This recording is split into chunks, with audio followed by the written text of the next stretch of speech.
और सेकुलरिज्म और डेमोक्रेसी का फंडा हमें समझाने लगे। जाके बताना उनको कल से काल तक बोले दिबेन आमादे के सेकुलरिज्म बुझाते हो बेना एखाने मुसलमान आफ्टर इंडिपेंडेंट आजादी के बाद से लेकर सेकुलरिज्म हमको समझा रहे हो। आजादी के बाद मुसलमानों का नेता कौन है? कभी गांधी नेता, कभी अंबेडकर नेता, कभी बैनर्जी नेता, कभी बासु नेता। जब तक हम लोग सारे को नेता मानते रहे तो सेकुलरिज्म है। और आज जैसे ही हमने पॉलिटिक्स में आकर बात करने की आवाज की कोशिश की तो ये हमें सेकुलरिज्म का झंडा बता रहे, ये हमें सेकुलरिज्म सिखाएंगे। हमने तो वोट दिया, हमने तो गांधी को वोट दिया, हमने तो नेहरू को वोट दिया, हमने तो बनर्जी को वोट दिया, हमने तो बासु को वोट दिया, हमने तो यादव को वोट दिया, हमने तो सिंह को वोट दिया, हमने तो सबको वोट दिया। और आप हमें सेकुलरिज्म सिखाएंगे?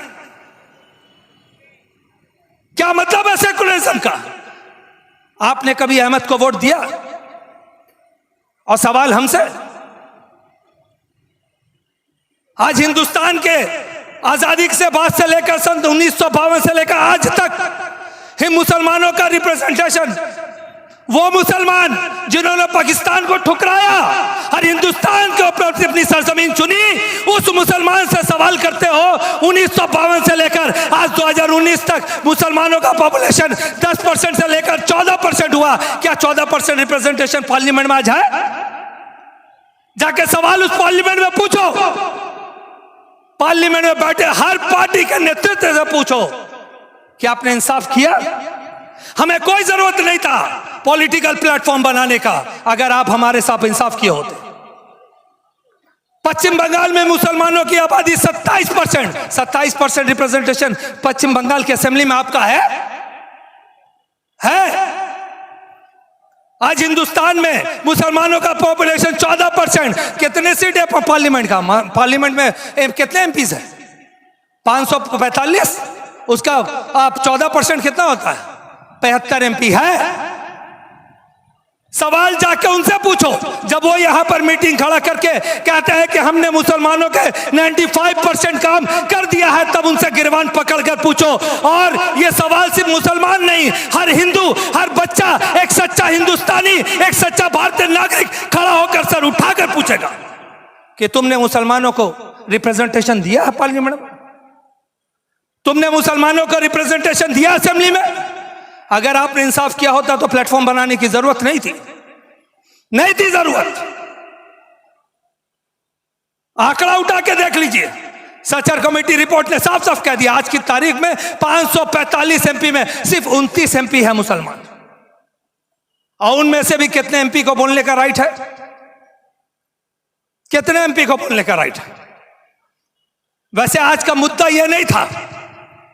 आज का मुद्दा यहां पर जब मैं आया तो मैं अभी इस बात को जरूर छेड़कर जाऊंगा कि आज हिंदुस्तान के बनते हुए समीकरण में एक बहुत बड़ा एजेंडा भारतीय जनता पार्टी लगातार पूरे दुनिया में, देश में, उनको पता हो गया कि अब उनके पास सबका साथ सबका विकास का कोई वादा नहीं बचा है।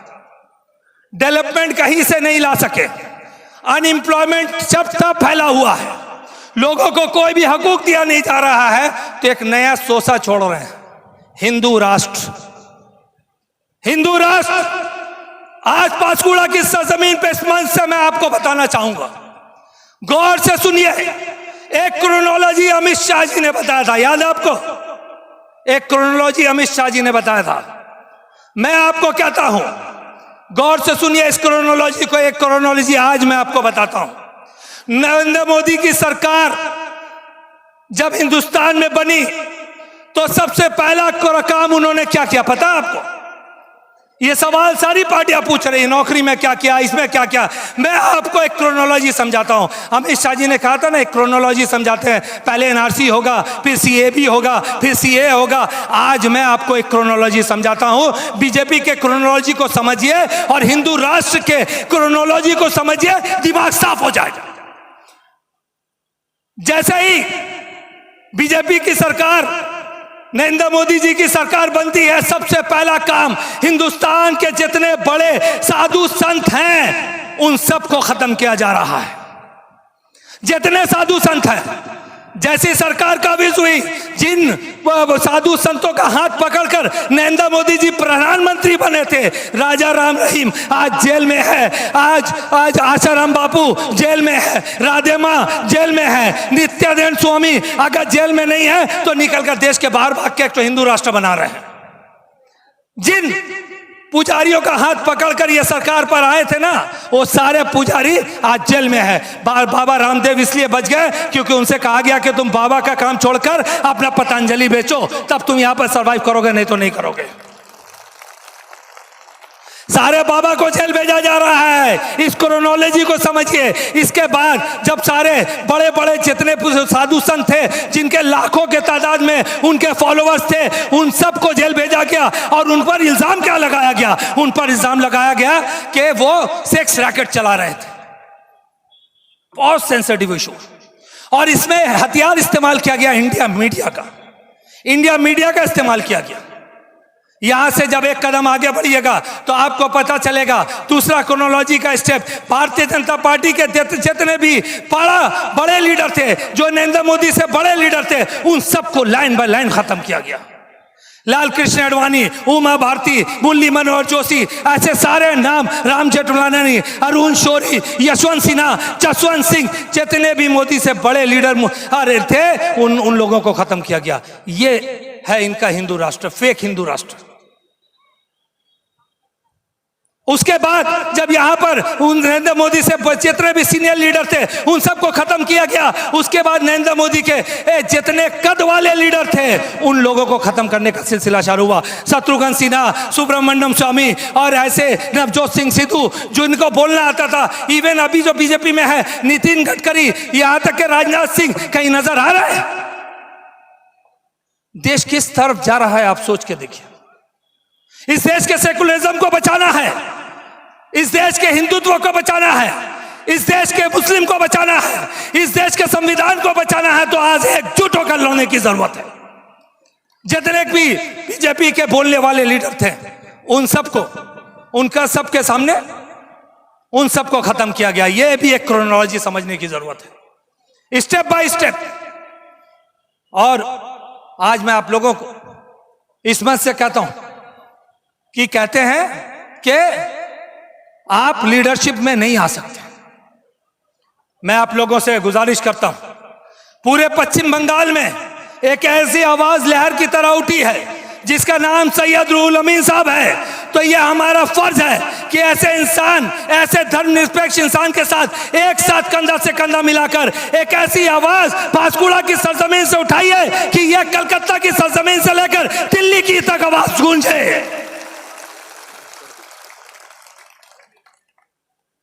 ये क्रोनोलॉजी मैं आपको समझा के आज जा रहा हूं कि किस तरीका से एक एक तबका के ये देश लोकतंत्र से हटकर राजतंत्र की तरफ जा रहा है।